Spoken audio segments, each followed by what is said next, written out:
Saint-Esprit, prends le contrôle de ce lieu, de chacun de nous, de nos pensées, de toutes choses. Prends le contrôle de moi, que je disparaisse et que toi tu enseignes. Viens ouvrir notre intelligence.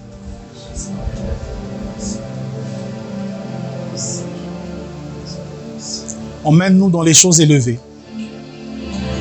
Au nom de Yahushua. Amen.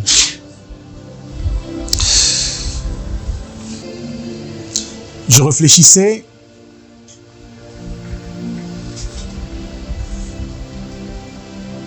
et je me disais, est-ce que, Seigneur, c'est le moment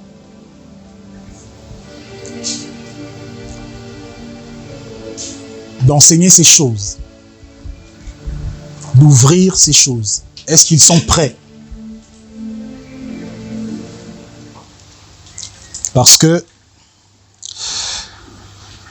il y a un enseignement, il y a des enseignements pour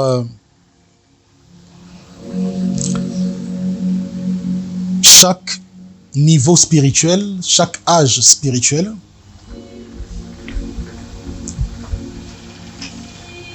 Parce que le Jésus-Christ transfiguré peut paraître comme un monstre pour ceux qui n'ont pas déjà atteint le niveau de Pierre, Jean et Jacques. Quelqu'un d'autre peut fuir.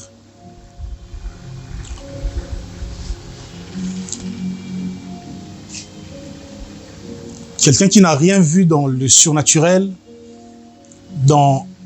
qui n'a pas eu d'expérience surnaturelle avec des êtres célestes et qui voit pour la première fois l'un des êtres vivants dans l'une des formes décrites dans Ézéchiel, eh ben, tu peux faire une crise et tu meurs. Les choses de Dieu sont plus profondes qu'on ne l'imagine.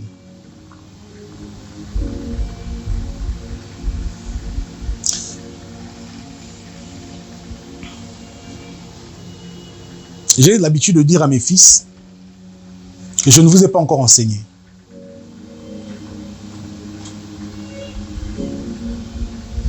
Ce qui se limite à ce que j'ai déjà dit pendant toutes ces années, je dis que c'est...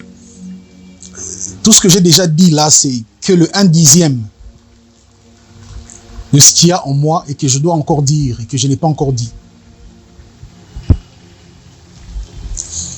Parce que il a plu au Seigneur de m'ouvrir les yeux sur énormément de choses conformément à son élection et à sa prédestination sur notre personne. Nous ne sommes rien du tout. C'est lui qui choisit et qui définit l'appel, la mission de chacun. Je crois qu'il y a cette question qui revient souvent, que je reçois, que ce soit des amis prédicateurs, que ce soit des fils dans la foi. Comment tu fais pour sonder tel mystère, comprendre telle chose,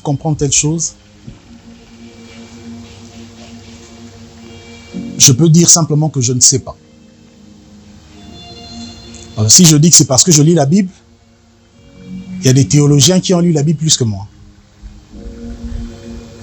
Il y a des gens en une année qui lisent la parole 4 ou 5 fois. Toute la Bible. Genèse, Apocalypse.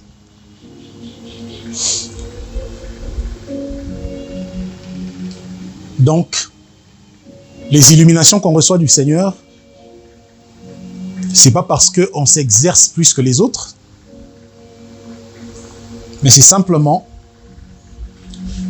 parce que Elohim est le Dieu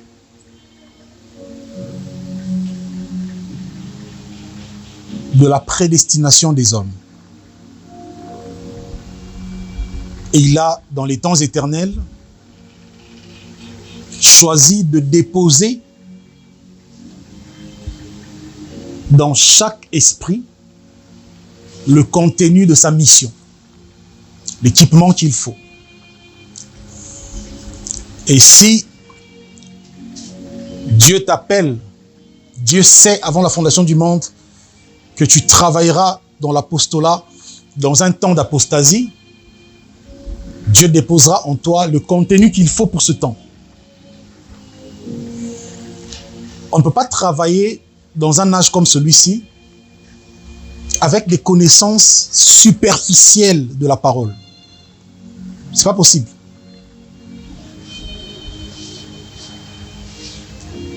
On ne peut pas travailler dans le temps d'Élie, le prophète, avec l'onction de Samuel. Ça passe pas.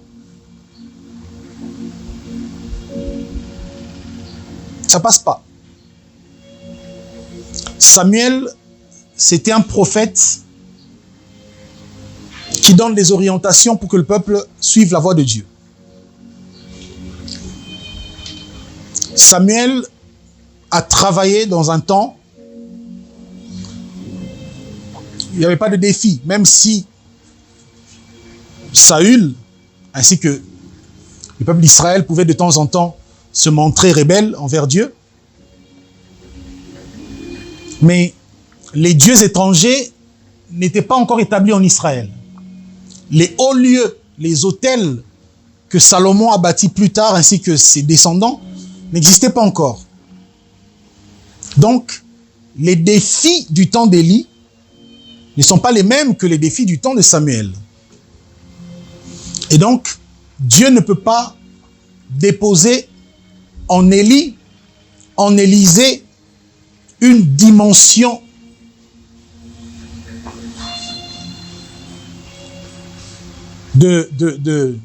d'autorité, de puissance qu'il faut aux prophètes des temps d'apostasie qui font face à une grande adversité. Et donc, le dépôt que le Seigneur a déposé en nous et qu'il est en train de déposer en ce moment en plusieurs, c'est pas pour le plaisir de connaître. C'est surtout pas pour le plaisir, c'est surtout pas pour l'orgueil de la connaissance. C'est pour avoir l'équipement qu'il faut pour ce temps. Parce que ce temps est en train d'absorber plusieurs, d'avaler plusieurs avec leurs bonnes intentions. Le siècle présent, c'est autre chose. Le siècle présent a pris une autre proportion. Et ceux qui aiment les superficiels vont disparaître. Avec le discours dans la bouche, ils vont disparaître. Il faut un enracinement. J'aimerais que l'on parle de la plus haute spiritualité en Christ.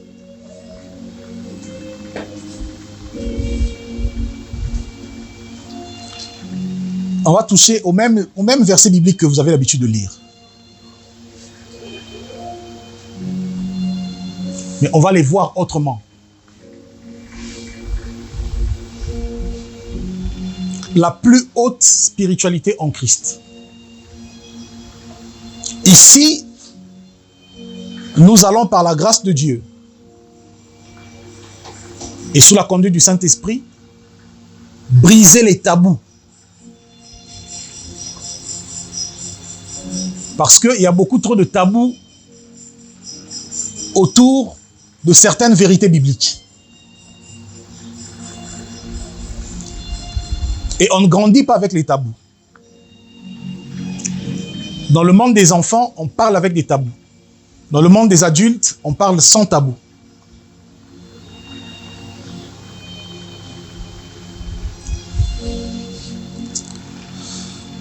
Beaucoup ont fait du christianisme une foi intellectuelle. Beaucoup ont adhéré intellectuellement au message du christianisme.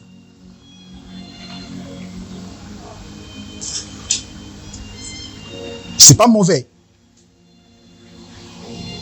Parce que la Bible, on la lit aussi dans cet angle-là intellectuel.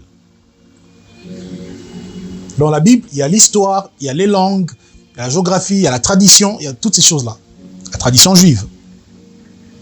Pour l'Ancien Testament, néanmoins. Mais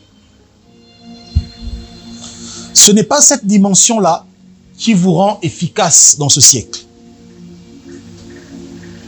Non.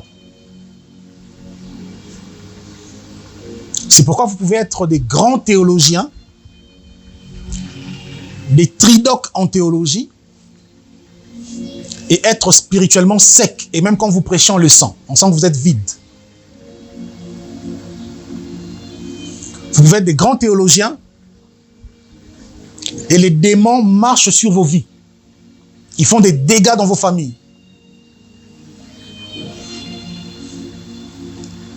Vous pouvez être professeur d'hébreu et du grec qui ne sont que des langues.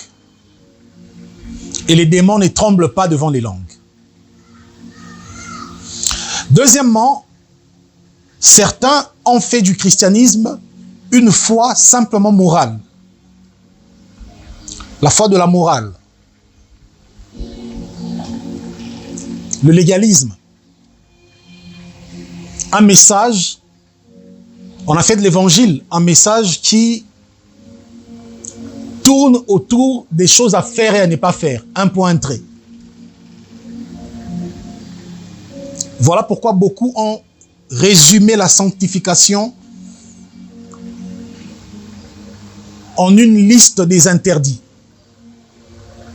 Généralement, péché sexuel, l'alcool, la musique du monde. Généralement, c'est ça. Ces trois points-là. Quand c'est réglé, on considère qu'on est sanctifié. Mais le problème, c'est qu'il y a des païens, c'est qu'il y a des occultistes, c'est qu'il y a des gens qui pratiquent des sectes, qui sont tellement disciplinés à travers leurs enseignements, l'enseignement de ces sectes-là, et ces choses sont des interdits pour eux aussi. Et donc, ils ne boivent pas, ils ne touchent pas les femmes, ils ne forniquent pas, mais ils ne sont pas pourtant en Christ. Donc, est-ce que l'évangile a un caractère moral? Oui. Parce que l'évangile vient transformer les habitudes, le comportement de l'homme. Donc, effectivement, qu'il y a des actes liés à la chair auxquels on renonce. D'ailleurs, Hébreux 6 parle de l'abandon, de la doctrine de quoi? Du renoncement des œuvres mortes.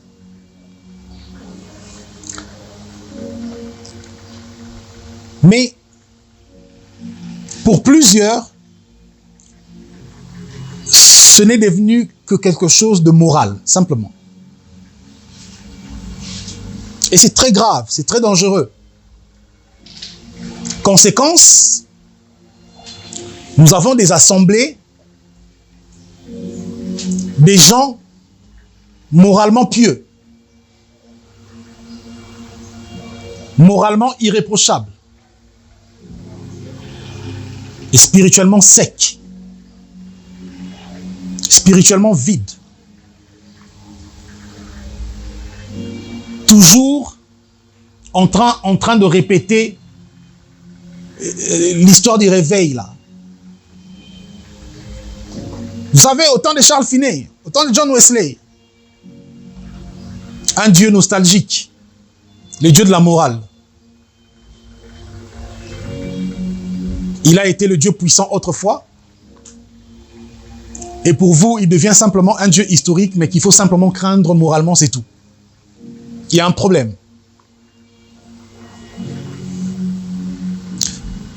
De Genèse à Apocalypse.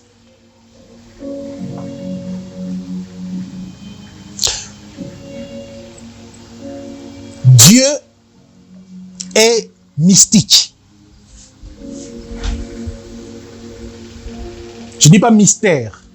Mystère, on le sait déjà. Je dis mystique. Parce que je veux nous emmener quelque part. Et je vous prie de ne pas être pressé à votre tour d'aller enseigner ces choses. Non, non, non, non. Mangez d'abord bien. Ça m'a pris des années pour commencer aujourd'hui à aborder ces choses. Allons-y doucement. Parce que souvent, quand on reçoit des nouvelles illuminations, on a tendance tout de suite à aller montrer qu'on a reçu, qu'on a compris. Après, on peut engager des débats, rentrer dans des débats qu'on ne sait pas assumer parce qu'on n'a pas encore l'argumentaire enrichi du maître qui nous transmet ces choses-là.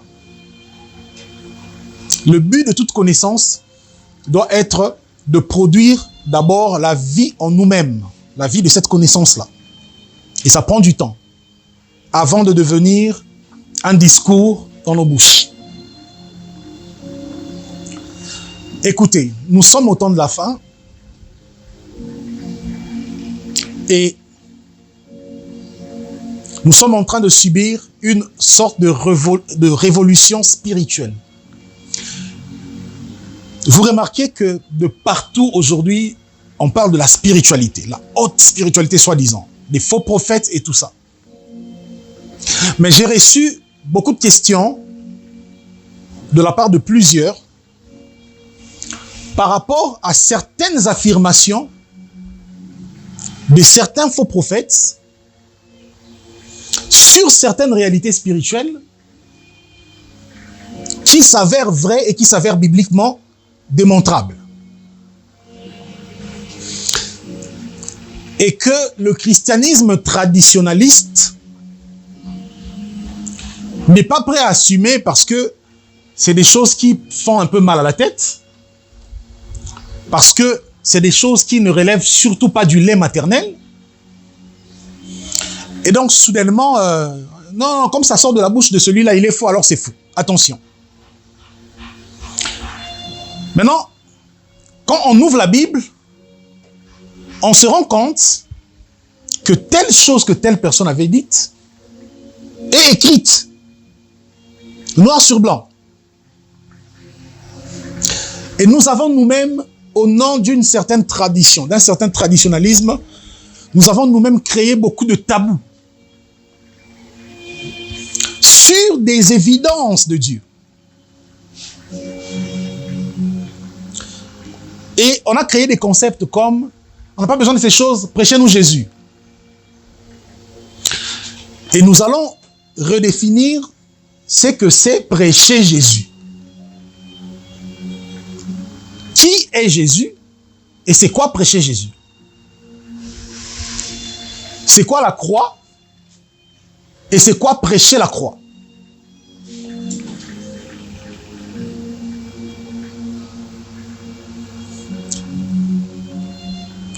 Christ est le roi, n'est-ce pas? D'un royaume qu'on appelle royaume des cieux. Ok. Donc déjà lui-même dit, mon royaume n'est pas de ce monde. Ça veut dire qu'il est céleste.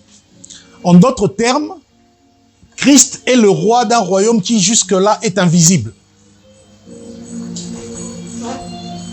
Donc, notre attention, déjà en adhérant au royaume de Christ, doit se tourner autour des choses quoi? Invisibles.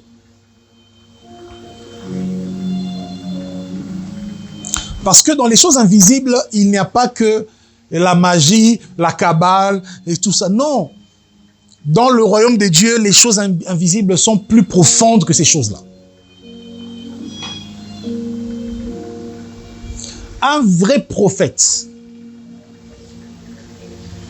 je dis bien prophète, Je vais expliquer pourquoi j'ai dit prophète, pas apôtre, docteur, prophète, pasteur, évangéliste, mais prophète. Qui est versé dans les Écritures. C'est quelqu'un qui est censé connaître beaucoup des secrets de Dieu. Je parle des secrets ici, pas parce que ce sont des choses ineffables qui ne doivent pas se prêcher, non. Je parle des secrets simplement parce que ces choses sont dans la Bible, mais elles sont comme codées. On n'ose pas les ouvrir.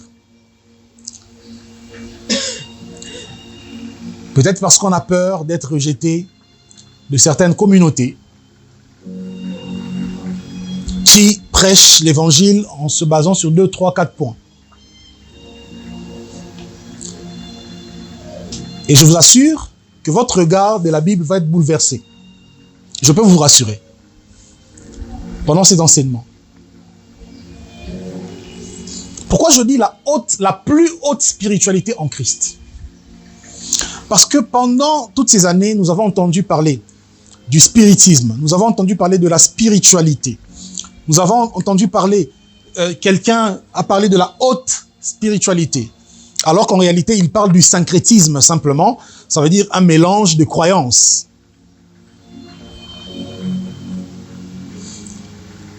Et les chrétiens sont là comme des minables, comme des gens perdus dans la brousse, chaque fois qu'on dit des choses qui touchent au mystère.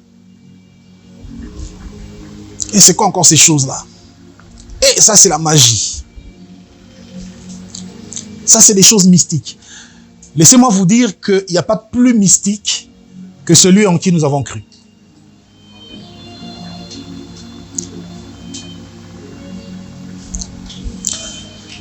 Vous savez,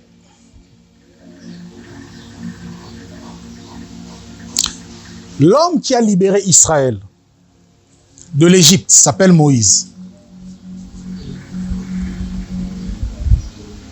Si vous observez sa vie, son apostolat, il y a trop de mystères autour. J'aimerais que nous puissions ôter quelque chose de notre esprit. C'est ce regard tellement charnel, tellement humain que nous avons de Christ et de nous-mêmes.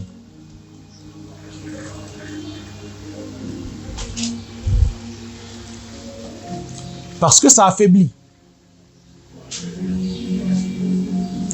Le regard que tu as de toi-même détermine jusqu'où tu peux opérer dans le Seigneur, jusqu'où tu peux opérer dans le Saint-Esprit.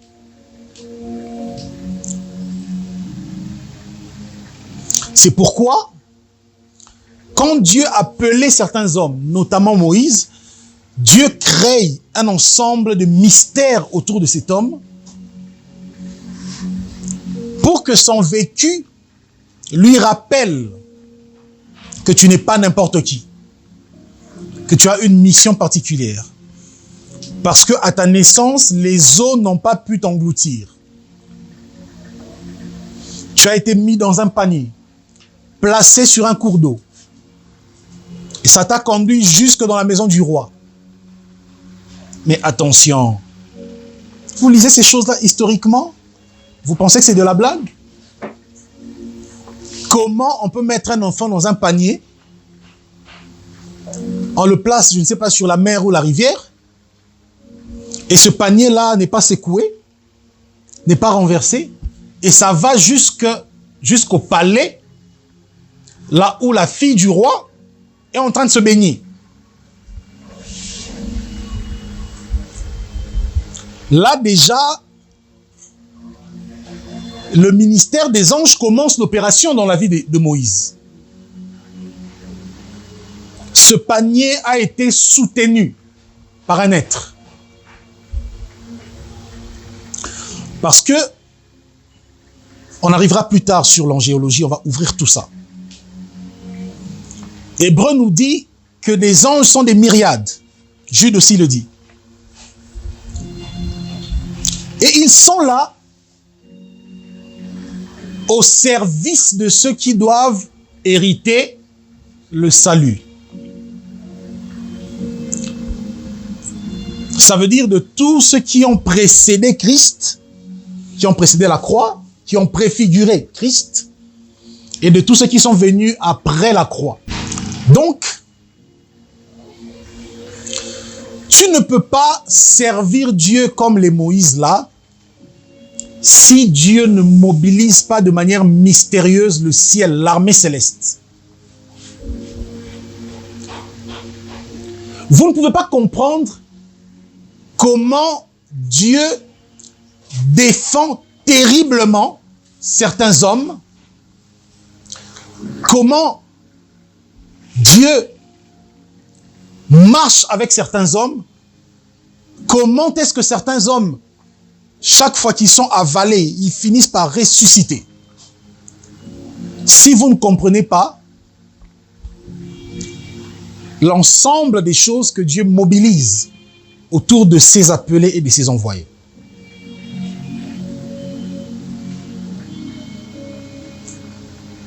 Attention.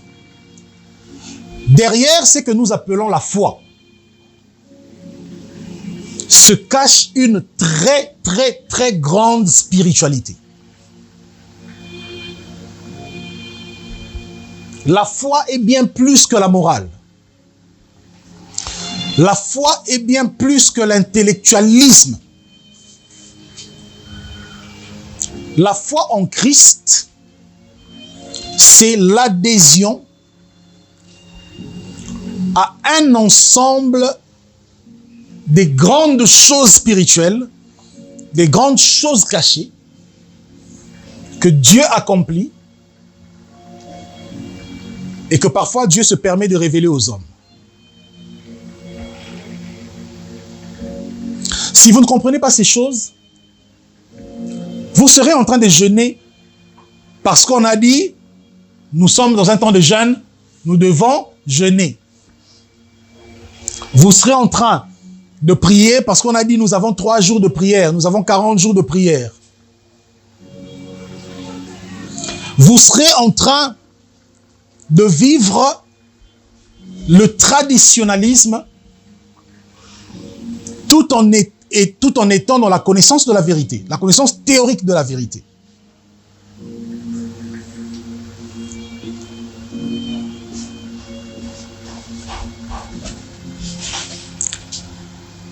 La foi en Christ, c'est l'adhésion à la spiritualité de Christ.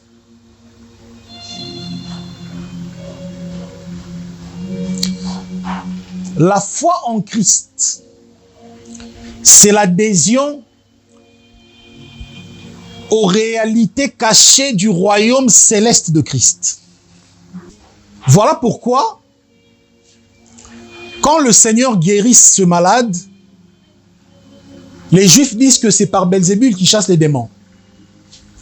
Christ dit que si c'est par le doigt de Dieu que cet homme a été affranchi, que ces démons ont été chassés, le royaume de Dieu, qui est le royaume des cieux, qui est le ciel, a fait quoi? S'est approché de vous, en d'autres termes, est descendu vers vous. Il dit pas Jésus, homme, est descendu. Il dit le royaume est descendu. Parce que c'est là que j'avais dit, on va définir c'est qui Jésus et c'est quoi prêcher Jésus. Si Jésus, homme, descend au Père et dit que le royaume de Dieu est descendu, ça veut dire que Jésus-Christ en lui-même constitue quoi? Le royaume. C'est pour ça que Paul dit qu'en lui habite corporellement toute la plénitude de la divinité. Ça veut dire que tout ce que Dieu est et que tout ce que le royaume de Dieu est renfermé dans la personne et dans la révélation de Christ. Donc le corps de Christ, c'est bien plus que les humains qui communient.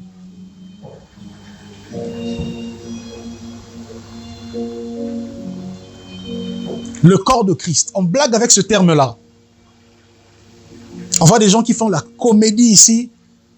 Mais non, c'est le corps de Christ. Non, attention. Le corps de Christ, c'est un grand mystère. On va prendre Hébreux chapitre 12. À partir du verset 18. Du verset 18 au verset 24. Hébreux 12, 18 à 24. C'est ici que vous allez comprendre que les choses de Christ ont des dimensions. Et que ça, ce n'est pas le lait. Vous ne vous êtes pas approchés d'une montagne qu'on pouvait toucher et qui était embrasée par le feu. Là, on parle du Sinaï. La montagne qu'on pouvait toucher. Ni de la nuée qui est descendue justement au Sinaï. Ni des ténèbres, ni de la tempête. Ni du retentissement de la trompette, donc tout ce qui se faisait dans la loi de Moïse. Ni du bruit des paroles, tels que ceux qui l'entendirent demandèrent qu'il ne leur en fût adressé aucune de plus. Car ils ne supportaient pas cette déclaration, si même une bête touche la montagne, elle sera lapidée. Là, on parle de ce qui s'est passé au Sinaï, lorsque Dieu est descendu pour parler à Israël dans Exode 20. Comment est-ce qu'ils n'ont pas supporté le poids de la gloire de Dieu? Donc déjà là, c'était un événement spectaculaire, effrayant. Le Dieu qui fait peur, qui terrifie, quand il descend dans sa gloire. Mais l'auteur de l'Épître aux Hébreux nous dit que tout ça n'est pas comparable à ce à quoi nous nous sommes rapprochés. Verset 21. Et ce spectacle était si terrible que Moïse dit, je suis épouvanté et tout tremblant. Donc même Moïse lui-même a tremblé. Mais vous êtes approchés de la montagne de Sion, de la cité du Dieu vivant, de la Jérusalem céleste, des myriades qui forment le cœur des anges, de l'assemblée des premiers-nés inscrits dans les cieux, du juge qui est le Dieu de tous, des esprits des justes parvenus à la perfection. Écoutez la suite. De Jésus, qui est le médiateur de la nouvelle alliance, et du sang de l'aspersion qui parle mieux que celui d'Abel. Doucement. Nous disons que l'œuvre de la croix a accompli le ministère de la réconciliation, n'est-ce pas? Nous disons généralement que l'œuvre de la croix nous a réconciliés avec qui? Avec le Père. Le Père ici manifesté par Christ le Fils. J'ai souvent dit que le mot sacrifice, parce que quand on parle du sacrifice de Christ, le mot sacrifice vient du terme hébreu korban, qui signifie rapprocher. Donc, le sacrifice est l'œuvre par laquelle une réconciliation s'opère, un rapprochement s'opère. Maintenant, l'auteur de l'Épître aux Hébreux nous fait ici comprendre que ce rapprochement, que cette réconciliation que nous disons avoir faite avec Dieu ne se limite pas qu'à Dieu. Mais c'est un rapprochement à la dimension abstraite, mystique, mystère du royaume de Dieu, de tout ce qui constitue le royaume de Dieu. Et voilà là où l'auteur de l'Épître aux Hébreux va citer Jésus-Christ à la fin comme l'une des entités avec lesquelles nous nous sommes rapprochés. Vous voyez ça? Tu vois, Marco? Si nous parlons de la réconciliation de la croix de manière globale, c'est notre réconciliation avec Dieu par Christ. Si nous parlons de la réconciliation de la croix de manière déchiffrée, de manière détaillée, c'est notre réconciliation avec tout le système et tous les êtres célestes qui font partie du système de Christ. Donc, Christ n'est pas qu'un homme, mais Christ est un corps système. Christ est une plateforme. Est-ce que vous comprenez pourquoi Jacob voit l'échelle sur laquelle les anges montent et descendent, et Jésus dans Jean 1, il dit quoi? Vous verrez désormais les anges monter et descendre sur le Fils de l'homme. Il est dans la spiritualité, la plateforme d'opération du ministère des anges.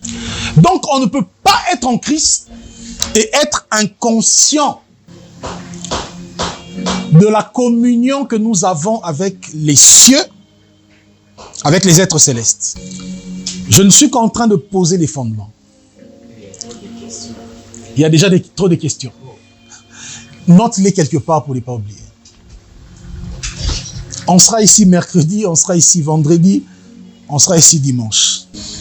Nous avons un retard de 2000 ans qu'il faut rattraper par rapport à la révélation.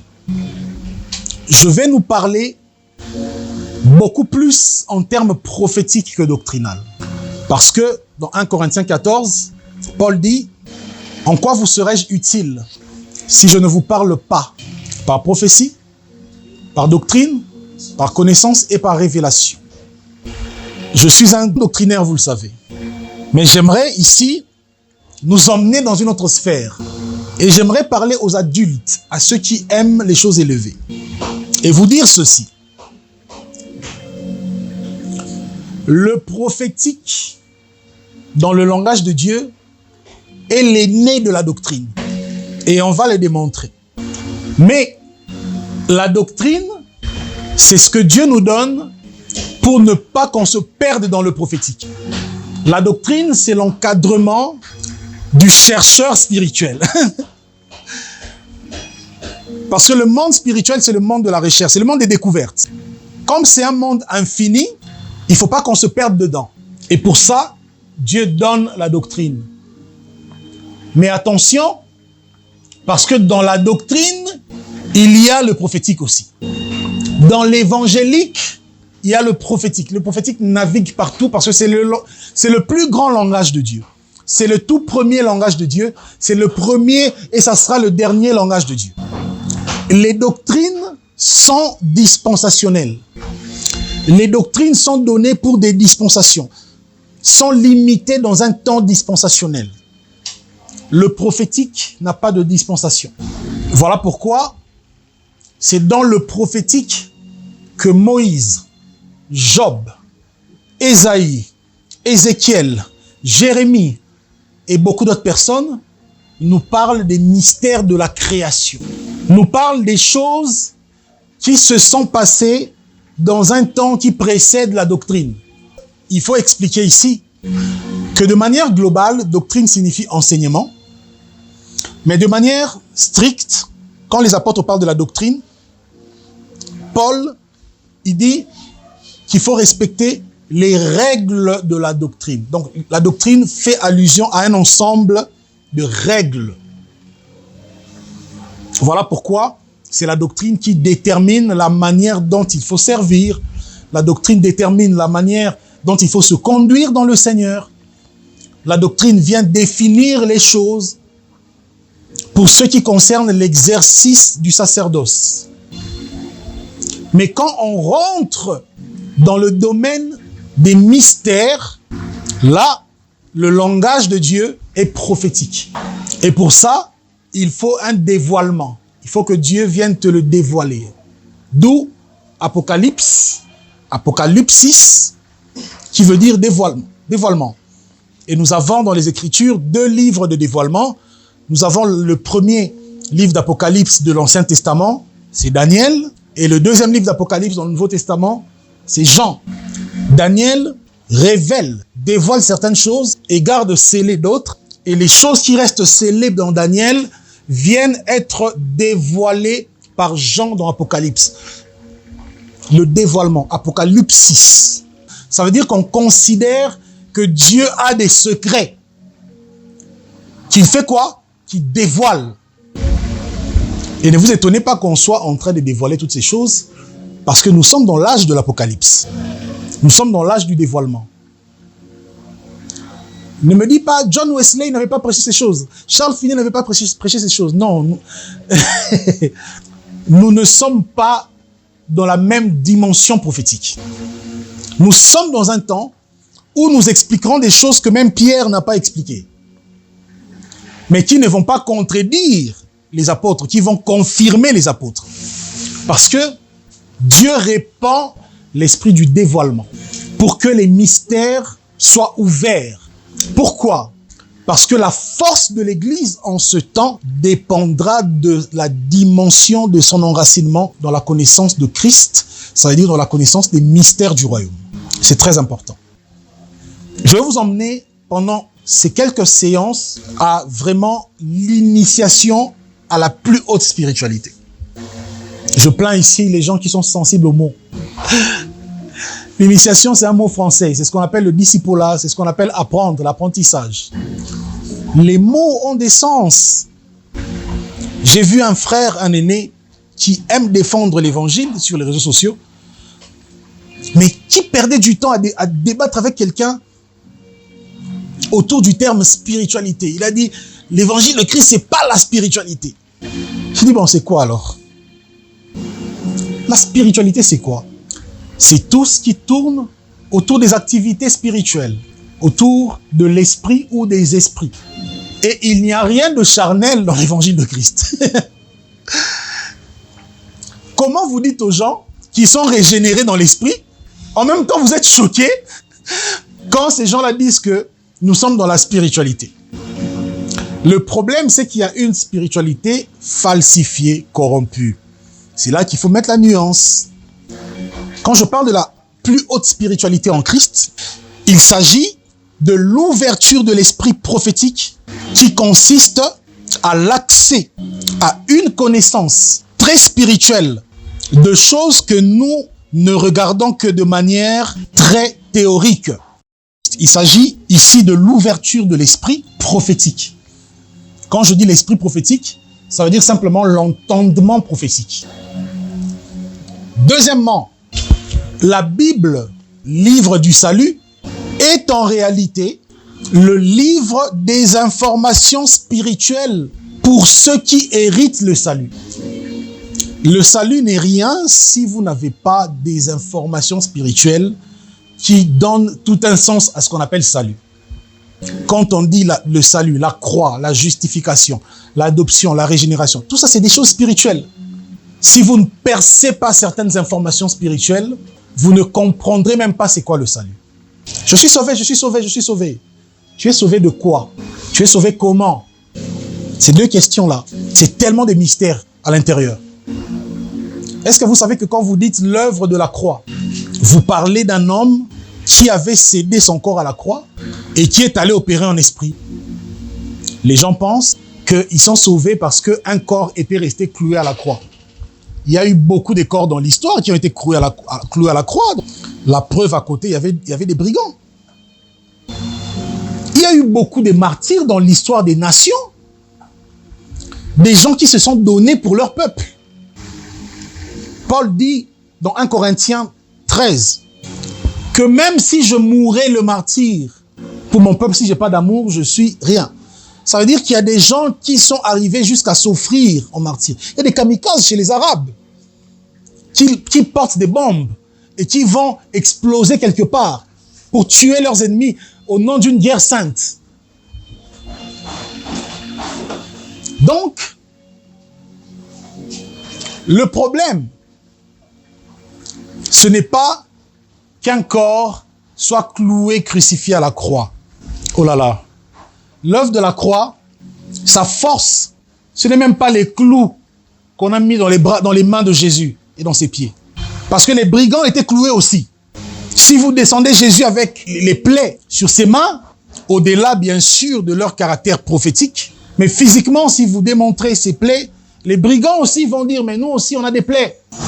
Alors comment vous pouvez dire, vous pouvez prétendre être sauvé simplement à cause de ces clous-là que les brigands aussi ont eu? Le plus grand problème, le vrai problème, c'est que les clous entre les mains de Christ à la croix, c'était pour clouer, pour laisser Adam attaché. Ça veut dire le corps du péché. Le corps devenu malédiction, pour nous, ne peut plus descendre. Et que nous, en lui, nous ne sommes plus dans cette nature-là qui est clouée. Mais maintenant, si ça se limite à ce niveau-là, le salut en Christ quant à la nature adamique ne sera qu'une supposition, une théologie. Il faut qu'une œuvre hautement spirituelle se fasse. C'est quoi? C'est que l'homme qui a laissé son corps à la croix a pris une deuxième destination. Laquelle? Séjour des morts. Non. Les régions inférieures, c'est ça les séjours des morts. Non. Je vais vous expliquer pourquoi non. Le tabernacle céleste. Hébreu dit que Christ est entré une seule fois dans le tabernacle céleste avec son propre sang. Quand? Pendant que le corps est à la croix. Entre tes mains, je remets mon esprit. L'esprit est parti entre les mains du Père dans le tabernacle céleste. Pourquoi pas d'abord les régions inférieures? Parce que les régions inférieures, les régions inférieures de la terre, ça veut dire le séjour des morts, c'est le lieu de manifestation de la victoire, de l'autorité, du sang de l'agneau. Le sang de l'agneau ne peut pas vaincre si le Père ne l'a pas encore agréé. Ça passe ou pas? Au fait, je suis dans le tabernacle de Moïse, d'accord? Parce que le salut, c'est le grand pardon. Le salut, c'est le Yom Kippour, n'est-ce pas? Selon les fêtes juives. Mais Israël ne peut pas célébrer et vivre les acquis du grand pardon tant que Aaron n'est pas encore entré dans le Saint des Saints avec le sang de bouc qu'il plaçait où? Sur le propitiatoire. Donc, il faut que Yehoshua, notre Aaron, notre souverain sacrificateur, entre d'abord dans le Saint des Saints, place le sang sur l'autel, que le Père, qui est assis au milieu des chérubins, agrée le sang et qui déclare que ce sang peut maintenant produire le grand pardon afin que le peuple qui est à l'extérieur du tabernacle vive ce pardon comme un acquis. Et c'est là que la fête peut être célébrée. Donc, quand le Père agrée le sang du Fils, il dit « Ok, tu peux maintenant affranchir les morts. Tu peux maintenant libérer les captifs. » Et donc, l'homme fort agréé par le Père peut descendre ravir les clés. Le Père doit toujours attester l'authenticité du sang. Tu ne peux pas aller opérer, libérer les captifs, être Messie, sans que ton sang soit examiné et agréé par le Père. Voilà pourquoi Isaac, placé sur l'autel par Abraham, a été disqualifié par le Père. Le Père a examiné le sang d'Isaac dans le Saint des Saints. Il a trouvé impur parce qu'il contenait quelque chose d'Adam. Il dit pas lui. Et le Père se pourvoit un bélier. Il sort le sacrifice de lui-même. Et donc, le sang de l'alliance, il se vérifie par le Père dans le Saint des Saints parce que quand le Père dit à Moïse que tu me construiras le tabernacle sur la terre d'après le modèle céleste, c'est parce que le sacerdoce est d'abord céleste. Si le sacerdoce est céleste et que l'agneau a été prédestiné avant la fondation du monde dans les cieux, ça veut dire qu'il y a quelqu'un qui a vérifié la qualité de l'agneau dans les temps éternels, qui a trouvé le sang de l'agneau digne pour le salut de l'humanité. C'est le Père. Voilà pourquoi il dit « Celui-ci est mon fils bien-aimé en qui j'ai placé toute mon affection. » Parce que l'agneau a déjà été examiné dans les cieux. Donc, lorsque les sacrificateurs du temps de Moïse et Aaron examinaient l'agneau avant de le mettre sur l'autel, ils sont en train d'exécuter quelque chose qui a déjà été fait dans les cieux et que le Père va encore faire dans le tabernacle céleste lorsque le Messie quitte son corps. Pourquoi le Messie doit monter au tabernacle céleste et présenter le sang? Parce qu'il vient déjà du ciel, non? Le Père sait déjà que c'est lui. Mais pourquoi encore? Parce que le problème, c'est que le premier Adam était venu sur terre à l'image de Dieu. Mais s'est corrompu sur terre. Le sang du premier Adam s'est corrompu où? Sur terre. Donc, le second Adam doit venir démontrer que son passage sur la terre ne l'a pas corrompu. Qu'il n'est pas devenu un bouc. Qu'il est resté agneau sans défaut, comme il a toujours été. Le salut est très mystique. C'est pas de la blague. Puisque le Père a validé la qualité élevée du sang de l'agneau, le Père considère que ce sang-là est outillé pour procéder à la prise en charge de tous ceux qui espèrent en Yahweh, de tous ceux qui soupirent après son salut, de tous ceux qui ont préfiguré son salut dans l'Ancienne Alliance, de tous ceux qui ont cru à la préfiguration du salut dans l'Ancienne Alliance, de tous ceux qui viendraient après la croix. Le Père a trouvé que ce sang-là est véritablement qualifié et pour ça, il dit, tu peux aller affranchir. Et la preuve que ce sang est qualifié pour restaurer ce que Adam a détruit, c'est de renverser justement la plus grande forteresse d'Adam, la mort et le séjour des morts. La prison adamique du péché avait pour lieu de forteresse la mort et le séjour des morts qui sont en réalité des entités, les deux piliers de Satan, la gauche et la droite du trône de Satan. Et Christ descend là, pendant que le corps est à la croix, cloué.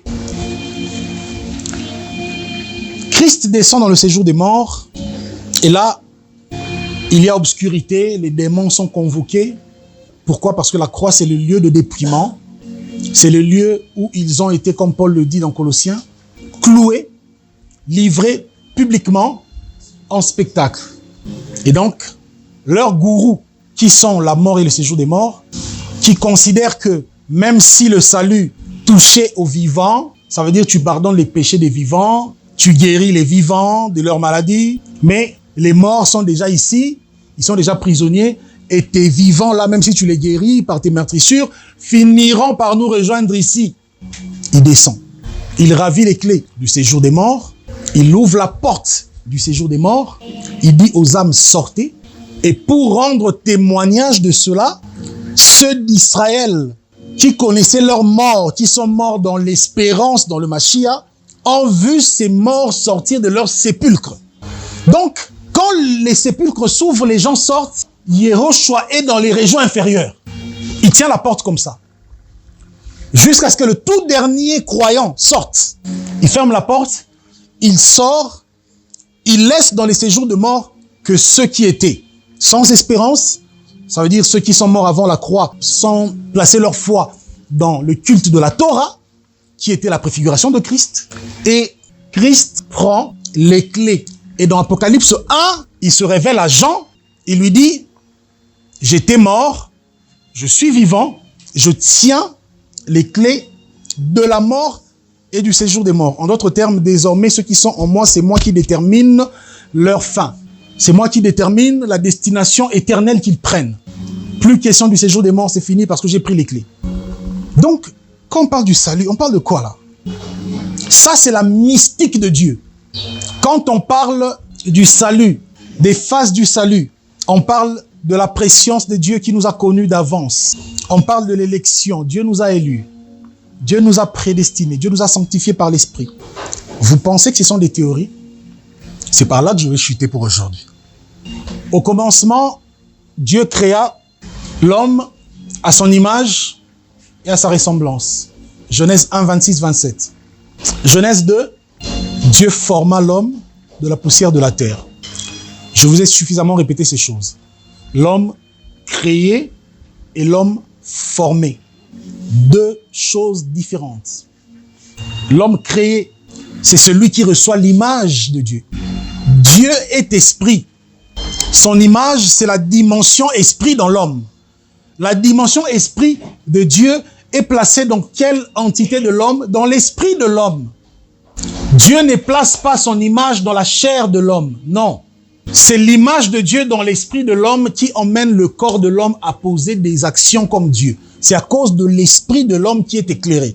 Voilà pourquoi l'Esprit Saint rend témoignage à notre esprit que nous sommes enfants de Dieu. En d'autres termes, l'Esprit Saint vient déposer dans notre esprit les évidences de notre identité en Christ. C'est pas un témoignage de l'Esprit Saint, il vient te dire, tu es enfant de Dieu, tu es enfant de Dieu. Non. L'Esprit Saint vient déposer dans ton esprit les évidences de ton identité en Christ. De sorte que ces évidences-là deviennent des témoignages, des preuves de ce que tu es en Christ. Donc, Genèse 1, c'est la phase du salut avant la fondation du monde. Genèse 1, c'est les mystères de la préscience divine, de la prédestination, de l'élection, de la sanctification de l'esprit, de l'appel, de toutes les phases du salut qui ont précédé la venue en chair. Parce que dans Genèse 2 maintenant, Dieu forme l'homme de la poussière de la terre, ça veut dire le corps, afin que l'esprit prédestiné, l'esprit élu, vienne dans ce corps-là pour entrer dans l'exercice. Donc quand tu parles du salut, quand on dit Dieu t'a connu avant la fondation du monde, il ne s'agit pas d'une connaissance intellectuelle. Ça veut dire que Dieu se dit, je sais qu'un jour Pierre viendra. Je sais qu'un jour grâce viendra. Non! Ça veut dire qu'en tant qu'esprit, Dieu t'a créé, tu étais là devant lui. Dieu nous a créés en tant qu'esprit, il nous a cachés dans une sphère des cieux, afin que, au temps de notre manifestation, quand notre chair est composée par l'acte sexuel, la grossesse, qu'est-ce qui se passe? Dieu prend notre esprit qui est dans les cieux, il le dépose dans le corps qui a été formé. C'est pour ça que Paul dit, c'est que nous sommes, n'a pas encore été manifesté. C'est pour ça que Pierre dit que le corps que nous habitons est une tente. Tu ne peux pas être dans une tente et être toi-même la tente. Une tente, c'est un endroit où on entre et c'est un endroit qu'on quitte. Vous êtes entrés ici parce que vous êtes venus de quelque part. Quand on aura fini la mission qui nous a rassemblés ici, nous sortirons. Nous sommes des esprits existants en Dieu dans le plan de rédemption de l'agneau depuis l'éternité et relâchés dans des corps aux temps accomplis pour accomplir l'objet de notre prédestination. Voilà pourquoi quand on aura fini ça, on partira.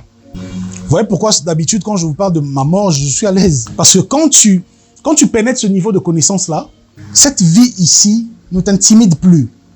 Vous ne pouvez pas renoncer au monde, à tout ce que le monde propose, aux hommes qui vont se proposer à vous pour vous donner beaucoup d'argent à condition que vous couchiez avec, aux femmes qui vont venir avec des grandes propositions, qui vont vouloir corrompre votre lampe en Christ à condition que vous alliez avec.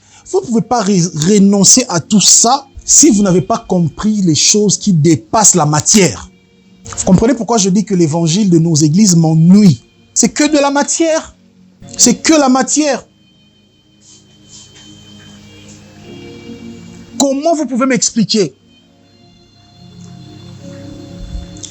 que l'homme qui a révélé les mystères de Christ comme personne d'autre, je parle de Paul dans la Bible, n'était pas riche, n'avait pas d'immeuble.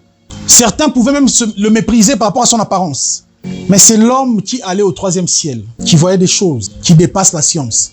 Au point où les démons pouvaient dire aux 7 fils de Sheva, nous connaissons Jésus, nous connaissons aussi Paul. Et toi, qui es-tu? Devenir un homme que le monde spirituel identifie et que les entités respectent. Quelles entités? Les entités devant lesquelles les chefs d'État se prosternent. Les puissants du monde se prosternent. Quand ces entités te voient, quand tu dis sortez des corps, ils quittent parce qu'ils savent qui tu es. Ça, c'est au-delà de la matière. C'est au-delà du légalisme. Ça, c'est la plus haute spiritualité en Christ. On va prendre un dernier texte. Éphésiens 1, du verset 15 au verset 19. Écoutez ce qui est écrit. C'est pourquoi, moi aussi, ayant entendu parler de votre foi au Seigneur Jésus et de votre charité pour tous les saints, je ne cesse de rendre grâce pour vous, faisant mention de vous dans mes prières, afin que le Dieu de notre Seigneur Jésus-Christ, Père de gloire, vous donne un esprit de sagesse et de quoi?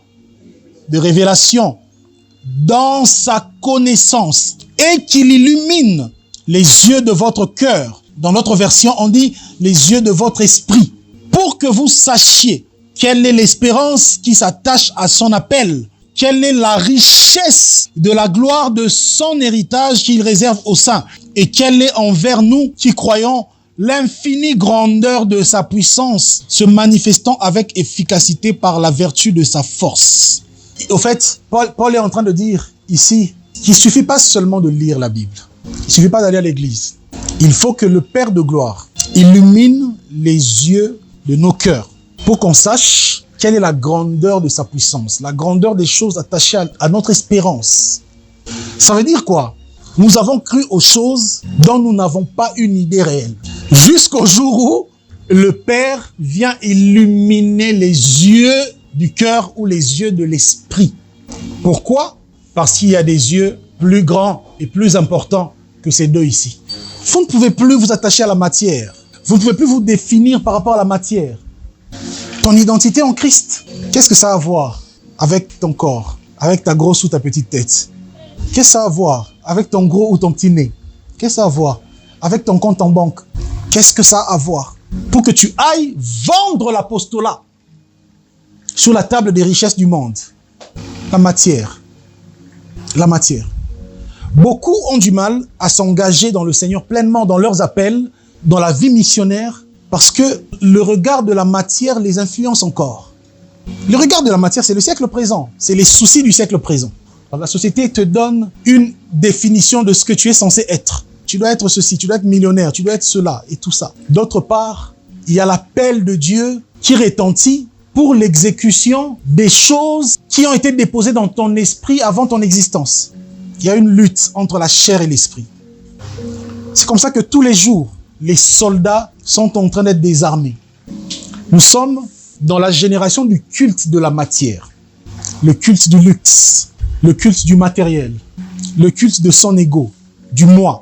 Toutes ces choses-là nous empêchent de mourir dans la chair afin que les biceps de l'esprit, les muscles de l'esprit apparaissent et opèrent. Voilà pourquoi dans nos familles, il y a des phénomènes de l'esprit qui se passent. Les sorciers opèrent avec une telle liberté. Les esprits de blocage, les chaînes. On a la liberté de la croix ici. Mais la nuit, on est frappé, on est denté. Après, on se demande, quelle est la vérité? La vérité, c'est que c'est à travers la consécration que ton esprit se muscle et devient fort pour manifester les choses qu'il a reçues. Sur cette terre, nous sommes en guerre.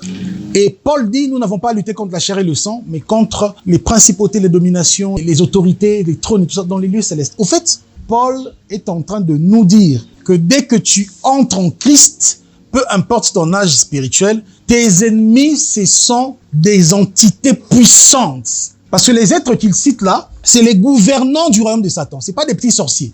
Ce sont des maîtres des sorciers, des maîtres des occultistes, des maîtres des territoires, des villes et des royaumes, des maîtres des clans et des familles, des tribus. C'est à eux que nous avons affaire. Tu vas y aller comment? Christ a vaincu à la croix, amen. Mais Paul dit que nous avons à lutter contre ces entités. Et la révélation de Christ est l'arme qui nous est donnée pour lutter.